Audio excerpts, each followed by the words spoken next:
Muchas gracias, doctora Anel Maldonado, por la invitación a participar hoy aquí en la sesión y muchas gracias a todos los asistentes por estar aquí escuchando estas pláticas. Yo les voy a hablar, como ya dijo la doctora Maldonado, sobre la esclerectomía profunda no penetrante con láser de CO2. Un poco de historia acerca de este procedimiento. En 1960, Epstein realiza un procedimiento muy similar a lo cual él le denomina esclerectomía profunda paralimbal. Posteriormente, en 68, Krasnov lo nombra como sinusotomía. En Fyodorov, en el año de 1980, es el que cambia el nombre a lo que conocemos actualmente como esclerectomía profunda, y después se realizaron algunas modificaciones o alteraciones a la técnica con el fin y el afán de mejorar el éxito de la misma, como son el uso de implantes de colágeno o espaciadores y la viscocanalostomía.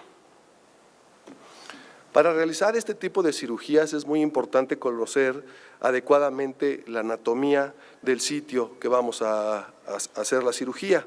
Específicamente debemos de saber muy bien dónde está localizado el conducto de Schlemm, ya que como ven ustedes aquí, el espacio que se debe de dejar íntegro para que la cirugía no tenga el riesgo de convertirse en una trabeculectomía es un espacio extremadamente delgado y muy pequeñito. ¿Cuáles son las ventajas de la esclerectomía profunda no penetrante? Pues no va a haber la entrada a cámara anterior, con lo cual vamos a tener menor inflamación en los ojos de estos pacientes. También esto va a provocar que las complicaciones intraoperatorias sean menores y en el postquirúrgico la presión va a estar más estable, con muchos menos casos de hipotonía, así como también menor formación de cataratas a largo plazo, con la consecuencia de una mejor agudeza visual, que a final de cuentas es lo que queremos cuidarle al paciente, la visión. ¿Cuáles son las desventajas de esta técnica? Es difícil, no es fácil hacerla, la curva de aprendizaje es pronunciada, la eficacia en reducir la presión intraocular no es tan buena como otras técnicas que también tienen como desventaja ser más invasivas. Durante la realización de la no penetrante puede uno penetrar a cámara anterior y entonces tener que convertir a una trabeculectomía, y en algunos casos, o en la mayoría de estos casos, a excepción de ciertos cirujanos que son muy dotados, se requiere de instrumentos que son un poco más caros, como son los bisturís de diamante o de zafiro, el uso de antimetabolitos, el uso de implantes o espaciadores. También una situación que va en nuestra contra es que la cicatrización y la fibrosis subconjuntival se realiza igual que en una trabeculectomía, y otra desventaja es que con el tiempo puede, a veces no con tanto tiempo, puede requerir la realización de goniopunción con láser de YAG para tratar de darle mayor baja de presión o mayor sobrevida a la cirugía. Aquí en este video, cortesía del doctor Juan Sampaolesi, vemos la esclerectomía profunda no penetrante realizada de manera manual, en la cual hay que crear 2 colgajos conjuntivales, como ustedes ya lo saben, y posteriormente, como acaban de ver aquí en el video, destechar con pinza lo que es el conducto de Schlemm. Ya entrando más a lo que es el tema de esta plática, que es la esclerectomía profunda no penetrante con láser de CO2, pues a una persona se le ocurrió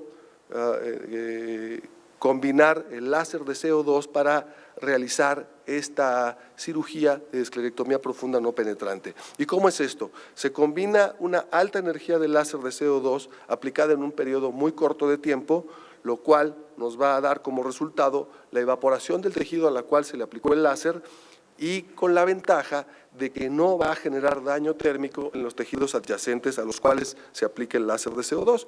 ¿Y cuál es la importancia de no tener daño térmico adyacente? Pues que la cicatrización se disminuye y la respuesta inflamatoria también es muy poca. Una característica del láser de CO2 es que el líquido inactiva su efecto. ¿Y cuál es el ejemplo de esto? Pues vemos aquí este abatelenguas en el cual hay una gota de agua. Vemos cómo al aplicar el láser de CO2, justo donde está la gota de agua, el láser no tiene ningún efecto, y después de secar la gota de agua, vemos que al aplicar el láser de CO2 ya se provoca una quemadura en este abatelenguas porque ya no tiene el efecto protector del agua. Ahora, ¿cómo hacer que el láser de CO2 lo podamos utilizar de manera que se pueda hacer una esclerectomía profunda no penetrante de manera precisa y controlada? Pues eso se logra con este dispositivo que ven ustedes aquí, que es el sistema OT134, así lo llamaron. Es un micromanipulador, el cual va a servir, 1, como mira y 2, como enfoque. Y con este micromanipulador se va a aplicar el láser de una manera que ahorita lo voy a demostrar. Este micromanipulador acopla al microscopio quirúrgico y ahí mismo se conecta el láser de CO2 de tal manera que mediante este dispositivo se pueda combinar el uso del láser con el microscopio para poder realizar la cirugía. Aquí en este diagrama vemos cómo la técnica de la esclerectomía profunda no penetrante es muy similar a lo que se realiza con una trabeculectomía hasta cierto punto. Una vez que tenemos hecho el primer colgajo escleral, la diferencia de la no penetrante manual a la realizada con láser de CO2 es de que con el láser de CO2 ya no se tiene que crear un segundo colgajo escleral, prácticamente de espesor total, que es lo que cuesta mucho trabajo realizar, hacerlo a la profundidad necesaria, y después de crear este primer colgajo que se empieza a aplicar el láser de CO2. Aquí es nada más un esquema, pero aquí van a ver un video de cómo se realiza una cirugía. Como primeros pasos en la esclerectomía profunda no penetrante, se realiza el colgajo conjuntival, de preferencia se debe de hacer base Fornix, porque nos permite una mejor exposición del área a tratar y después al suturar la conjuntiva una mejor cicatrización y nos libera de esa línea de hierro que se podría formar por detrás del colgajo. Vemos que se talla un colgajo pues un poco amplio, de 5 milímetros. Aquí vemos que ya tenemos hecho nuestro primer colgajo y aquí es cuando procedemos a hacer la aplicación del láser de CO2. Vemos que en este caso a este paciente se le ha aplicado mitomicina C en esponjas y bueno, previo a la aplicación del láser se tiene que hacer la calibración del mismo para poder aplicarlo adecuadamente. Vemos que donde está el lecho escleral, empezamos a aplicar el láser de CO2 y se empieza a evaporar el tejido. ¿Cuál es la finalidad de aplicarlo lejos de la zona o adyacente a la zona donde está el conducto de Schlemm? Pues que estamos creando un lecho escleral donde va a crearse un lago en el que después va a filtrar la cirugía. Aquí ya estamos viendo cómo el láser se empieza a aplicar sobre el conducto de Schlemm y vean ustedes aquí cómo al ir haciendo los disparos empieza a ver cómo el líquido empieza a filtrarse a través de la membrana trabéculo-desemética y poco a poco con las aplicaciones del láser dejando que filtre un poco de líquido para proteger la membrana trabéculo-desemética que no queremos perforar por completo, vamos haciendo las aplicaciones y solamente donde no hay líquido vemos que el láser empieza a evaporar el tejido. De tal manera que después de cierto número de aplicaciones, vemos cómo prácticamente ya tenemos en su totalidad abierto el conducto de Schlemm y al terminar de hacer estas aplicaciones con el láser de CO2, lo que se procede a realizar es la sutura del colgajo conjuntival con puntos muy flojitos y después el cierre de la conjuntiva, que debe de ser un cierre hermético como en cualquier cirugía en la cual se ha incidido la conjuntiva, cualquier cirugía filtrante. Aquí ya vemos que se ha destechado por completo el conducto de Schlemm y vemos cómo está filtrando el líquido a través de la membrana trabéculo-desemética. Y como decía, después de esto se sutura el colgajo y después la conjuntiva. Voy a darles ahora los resultados de un estudio multicéntrico en el cual intervinieron países como España, India, Italia, Rusia y México. Los criterios de inclusión para este estudio fueran pacientes que tuvieran glaucoma primario de ángulo abierto o glaucoma pseudoexfoliativo con una presión mayor o igual a 18 bajo tratamiento médico máximo, podían estar o no operados de catarata, que no tuvieran antecedente de cirugía ocular previa, sin antecedente de tratamiento con láser y con indicación de cirugía para el control del glaucoma. En nuestro sitio se incluyeron 14 ojos de 14 pacientes, 7 hombres, 7 mujeres, 9 de ellos con glaucoma primario de ángulo abierto y 5 de ellas con glaucoma por pseudoexfoliación. En total, en los 5 centros se reunieron 54 pacientes. Aquí vemos los resultados de presión a 24 meses de los 5 centros juntos y vemos que tenían prequirúrgicamente una presión de 25 milímetros de mercurio y que posterior a la cirugía la presión fue ligeramente menor a 15 milímetros de mercurio al cabo de 24 meses. Aquí en esta gráfica vemos los resultados de presión por cada sitio y vemos que los resultados son muy similares y muy consistentes en los 5 países de los cuales se realizó el estudio. En esta otra gráfica vemos la reducción de presión intraocular a 12 meses y las líneas diagonales están indicando la reducción de presión de 20 o 30% por debajo de la basal y vemos que la mayoría de los pacientes tuvieron reducciones mayores al 30% de la que originalmente tenía. También hay un paciente que tuvo presión más alta de la que originalmente tenía, obviamente una falla. Vemos las tasas de éxito a 18 meses. Vemos en la columna primera 81% de éxito completo sin medicamentos a 12 meses, 93% de éxito calificado con medicamentos a 18 meses.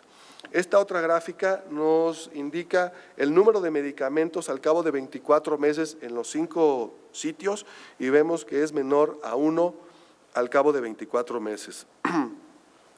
En estas gráficas que voy a presentar ahora son únicamente los resultados de los pacientes operados en México y vemos que al cabo de 5 años la presión está muy por debajo de la presión inicial. Desafortunadamente hemos tenido deserciones de pacientes, con lo cual a 5 años la N únicamente es de 3 pacientes, pero a 2 y 3 años la N es de 9 y de 8 pacientes, con resultados de presión muy similares a los que todavía podemos seguir en los poquitos pacientes que tienen seguimiento a 5 años. El número de medicamentos al cabo de 5 años también únicamente en los pacientes operados en México es de 2 medicamentos. Al cabo de 3 años es de 1.6 medicamentos. Esto es algo que se ve con todas las cirugías de glaucoma y con todos los procedimientos, especialmente con estos procedimientos que son menos invasivos. Con el tiempo van requiriendo el uso de medicamentos para llevar al paciente a la presión meta necesaria. Y bueno, en esta gráfica estamos mostrando con los puntos azules la presión intraocular prequirúrgica versus la presión intraocular postquirúrgica. En la gráfica de la izquierda, bueno, en esta columna está mostrada la presión postquirúrgica y en la línea de abajo la presión prequirúrgica, en el cual cada punto puede compararse cuál es la presión que tenía antes y la presión que tenía después de la cirugía al cabo de 3 años. En cuanto a la agudeza visual, es muy importante mencionar que los pacientes únicamente tuvieron fluctuación de entre 1 y 2 líneas de visión durante la primera y segunda semanas en el posquirúrgico inmediato, pero después de la segunda semana los cambios en la agudeza visual fueron inexistentes, es decir, los pacientes presentaban la misma agudeza visual que tenían antes de la cirugía. Complicaciones sí se tuvieron, no fueron muchas. La complicación más grave fue el paciente que falló y que tuvo una presión intraocular más alta que la que previamente tenía, pero las otras complicaciones fueron complicaciones menores que se resolvieron con tratamiento conservador sin importancia. Tuvimos algunos hipemas, fibrosis, un DELEN por inflamación de la conjuntiva, desprendimientos coroideos, fuga y sinequias anteriores periféricas al sitio de la cirugía. Como conclusión, en este grupo de pacientes podemos afirmar que este procedimiento es un método seguro y eficaz para controlar la presión de los pacientes con glaucoma primario de ángulo abierto y glaucoma por pseudoexfoliación, que se produce una inflamación muy poquita en cámara anterior en el postquirúrgico inmediato, que se ofrece una buena reducción de presión intraocular, estabilidad en la agudeza visual y que la curva de aprendizaje es corta a diferencia de la esclerectomía profunda no penetrante que se hace de manera manual. Muchísimas gracias por su atención.